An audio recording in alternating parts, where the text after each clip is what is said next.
উমর রাদিয়াল্লাহু আনহু প্রশ্ন তিনটি শোনার পরে তখন রাইসুল মুফাসসিরিন আব্দুল্লাহ ইবনে আব্বাস রাদিয়াল্লাহু আনহুর বয়স ছিল 12 বছর। বালক।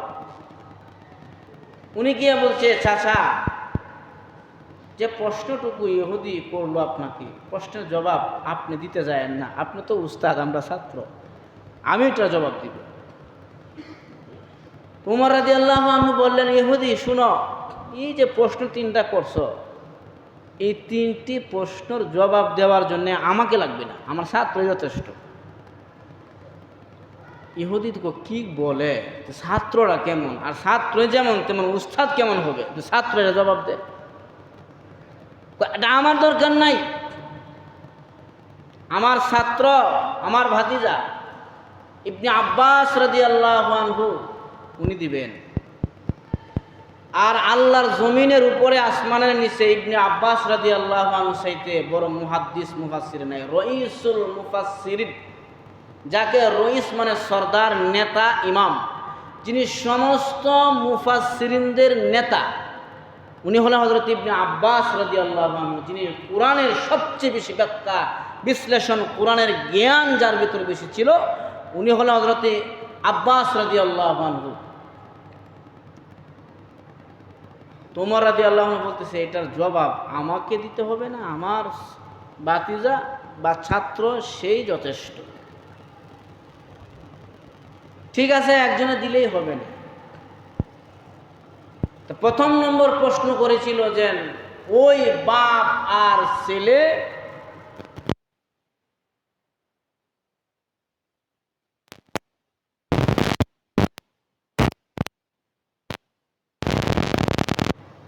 হযরতে ইবনে আব্বাস রাদিয়াল্লাহু আনহু, কোরআনের রইস মুফাসসির, কোরআনের সবচেয়ে বড় পণ্ডিত আব্বাস রাদিয়াল্লাহু আনহু ইহুদির সেই তিনটি প্রশ্নের প্রথম নম্বর প্রশ্নের জবাব কোরআন থেকে দাতে শুরু করলেন। আও কাল্লাযী মাররা আলা ক্বরিয়াতিন, এই আয়াত তেলাওয়াত করলেন। আয়াতের অর্থ হলো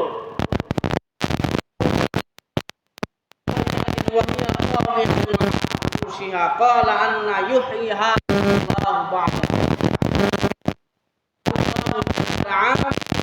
ما بعد।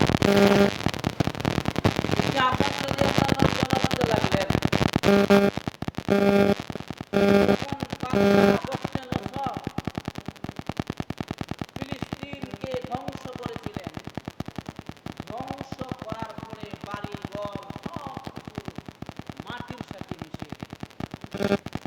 মিশিয়ে যাওয়ার পরে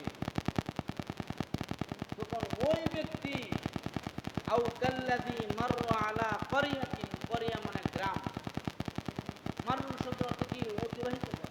আও কাল্লাযী মাররা আলা ক্বরিয়াতিন ওয়া হিয়া খাওয়াতুন আলা উরুশিহা, ওই ব্যক্তি ওই ধ্বংসস্তূপের জনপদ দিয়া যাইতেছিলেন, অতিবাহিত করতেছিলেন, করতে গিয়া দেখি হায় হায়, মানুষের বাড়ি ঘর বিল্ডিং সব কিছু মাটির সাথে মিশে আছে।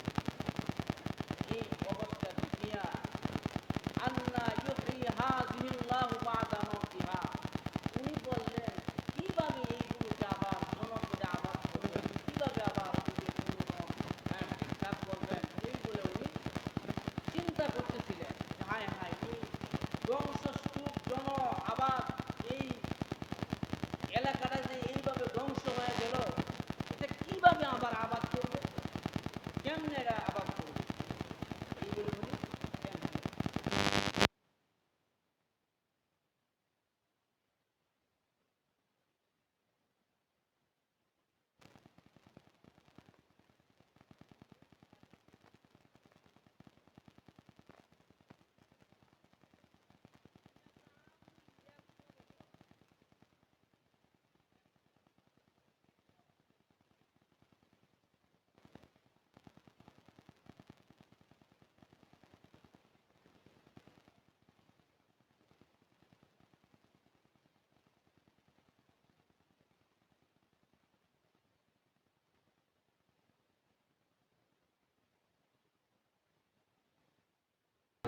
حسنت جميع خصاله صلوا عليه وآله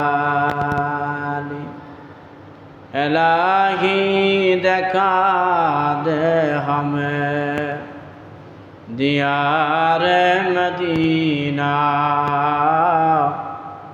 इलाही बना दे हमें गुबार मदीना बलगल उला बिकमालिही कशफ दुजा बिजमालिही हसनत जमीअ खिसालिही सल्लु अलैहि व आलिहि।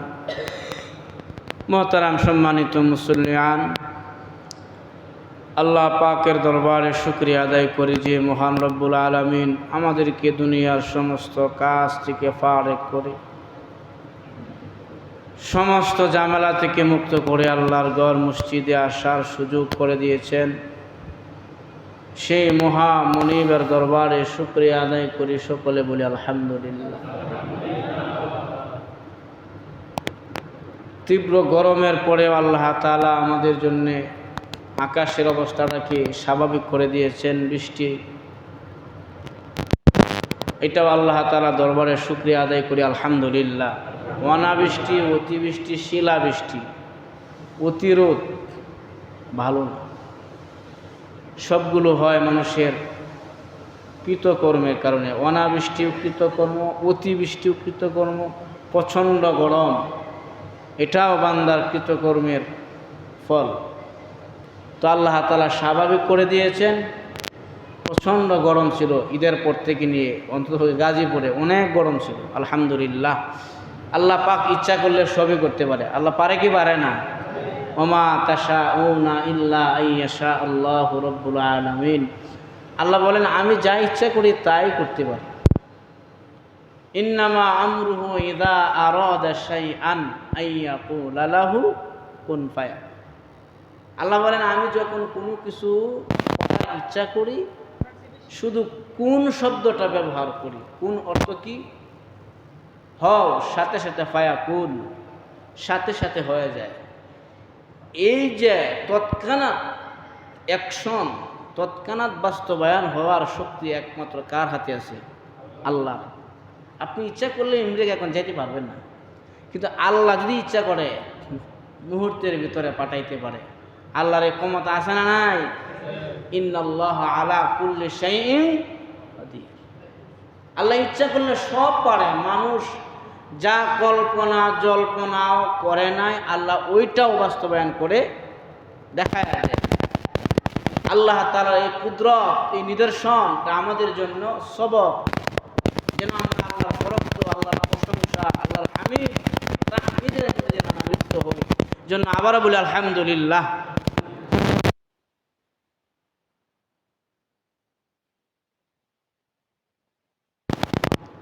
অনেক মানুষ এখনো বাড়িতে আসছেন বা আসতেছেন।